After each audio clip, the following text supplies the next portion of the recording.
Pazza pazza estate 2014, tra bombe d'acqua, temporali, fosche nuvole e maltempo generalizzato, l'estate sul nostro Veneto di fatto non è mai arrivata. Il solleone di Ferragosto è ormai un miraggio. Una stagione così non si era mai vista e da Confcommercio Verona è partita la richiesta alla Regione Veneto di dichiarare lo stato di calamità, iniziativa che però non trova d'accordo Federalberghi Veneto. Ho paura a chiedere lo stato di calamità sinceramente perché i soldi a disposizione del governo sono zero sostanzialmente, stato di calamità per questo, stato di calamità per quello, per avere eventualmente delle briciole sottratte magari a chi veramente ha bisogno mi sembra francamente un po' eccessiva come richiesta. Dello stesso avviso sono anche i sindaci del litorale veneto da Cavallino Treporti a Caorle che vedono la cosa di difficile modulazione e quantificazione. Non so se però è questa la soluzione, ecco, e non so neanche questo cosa significa, perché in realtà un'emergenza, lo stato di emergenza si valuta su altri parametri. Lo stato dell'arte, volendo tracciare una sorta di prebilancio a tutt'oggi, non è drammatico. L'hotellerie tutto sommato io credo che terrà, avremo qualche segno meno, ma saranno dei segni meno,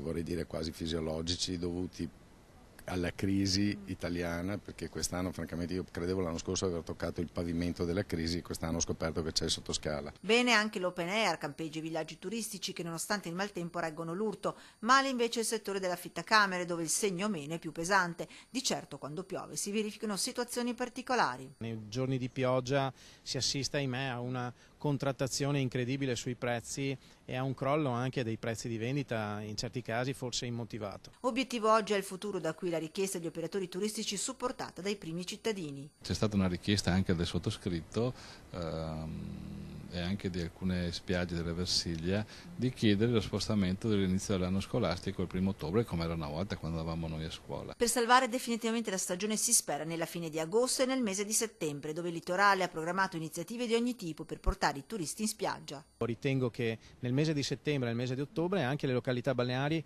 soprattutto quest'anno con un'estate che inizia in ritardo, potranno offrire indubbiamente delle alternative.